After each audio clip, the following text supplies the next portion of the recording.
दीपिका जी नमस्ते। नमस्ते सर। दीपिका जी, पिछली मन की बात में मैंने आपकी और कई साथियों की चर्चा की थी। अभी पेरिस में गोल्ड जीतकर आपने जो करिश्मा किया, उसके बाद तो पूरे देश में आपकी चर्चा हो रही है। अब आप रैंकिंग में वर्ल्ड नंबर 1 हो गई हैं। मुझे पता चला है कि आप बचपन में आम तोड़ने के लिए निशाना लगाती थी। आम से शुरू हुई आपकी यात्रा बहुत खास है।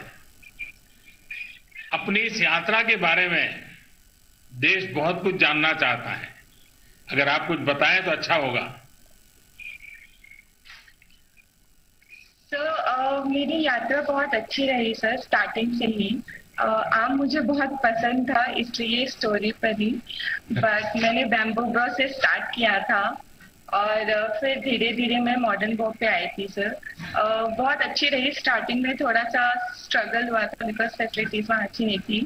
उसके बाद एक साथ आर्चरी करने के बाद काफी अच्छी फैसिलिटीज मिली सर, और काफी अच्छे कोच भी मिले मुझे।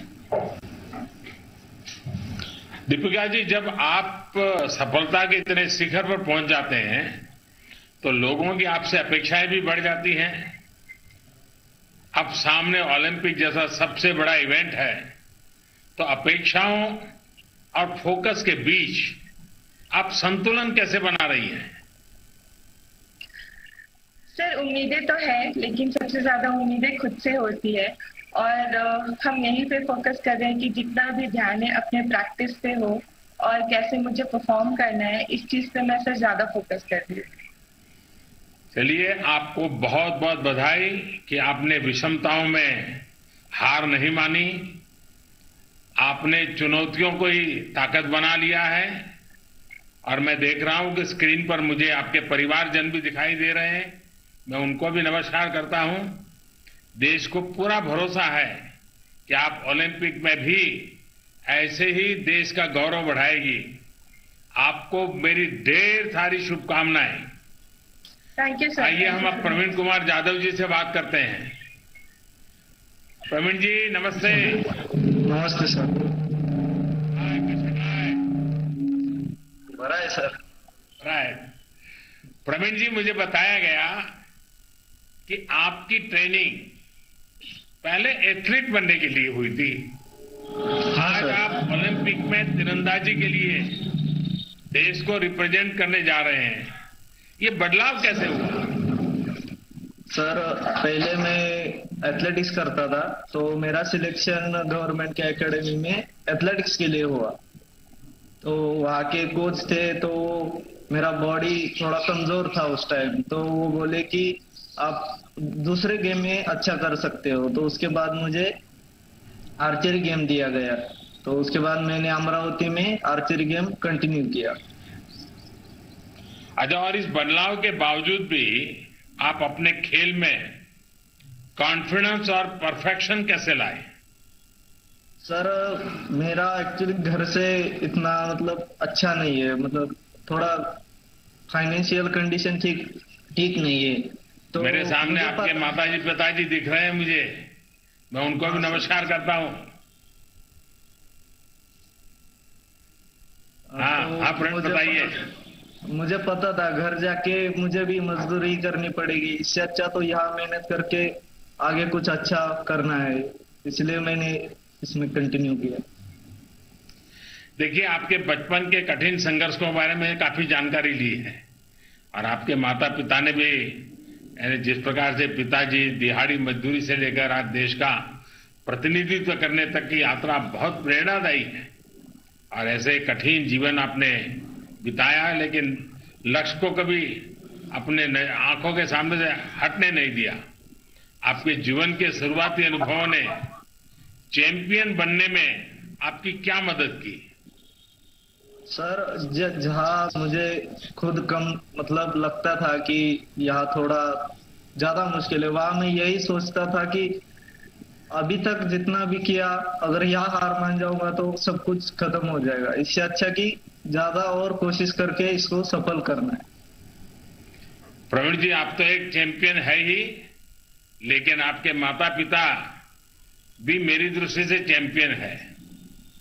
तो मेरी इच्छा है कि माता पिता जी से जरा बात करूं मैं। नमस्कार जी।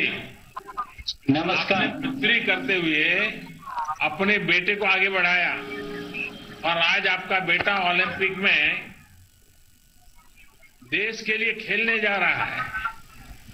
आपने दिखा दिया कि मेहनत और ईमानदारी की ताकत क्या होती है। अभी आप क्या कहना चाहेंगे?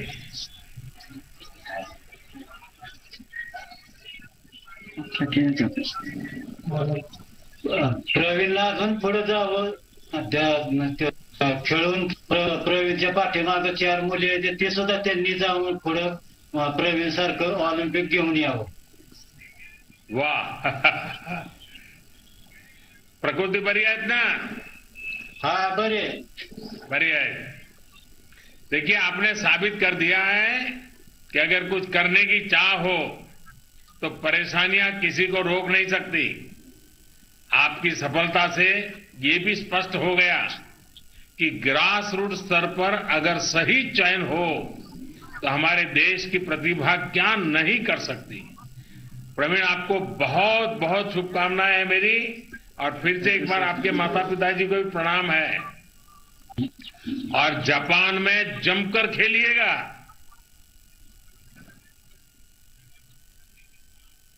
अच्छा, अब हम नीरज चोपड़ा जी से बात करेंगे।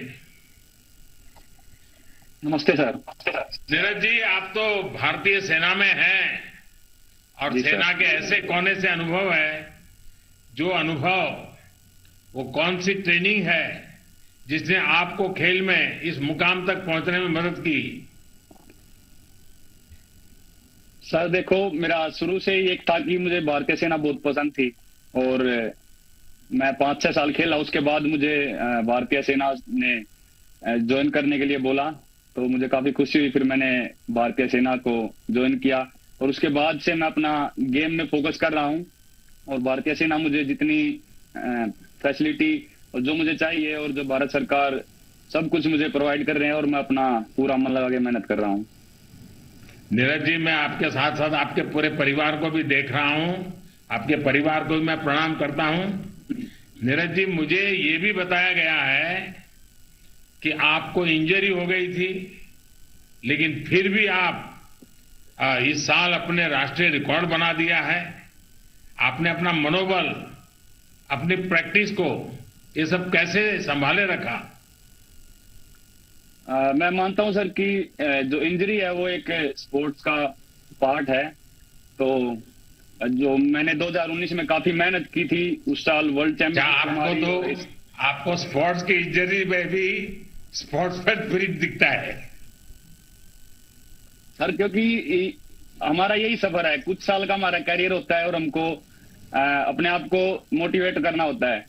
तो मेरा 1 साल इसकी वजह से खराब हो गया था, क्योंकि मैंने तैयारी काफी की थी वर्ल्ड चैंपियनशिप के लिए और एशियन चैंपियनशिप के लिए, लेकिन इंजरी की वजह से वो उसमें दिक्कत होगी। फिर मैंने अपना पूरा फोकस ओलंपिक पे किया और अब दोबारा से कम बैक किया। अच्छे से मैंने फर्स्ट कंपटीशन खेला, उसमें ही ओलंपिक क्वालिफाई कर दिया था।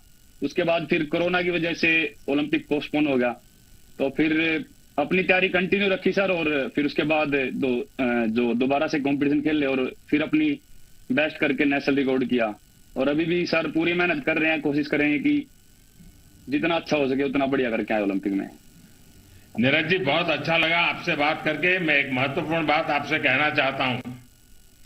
आपको अपेक्षाओं के बोझ तले दबने की जरूरत नहीं है।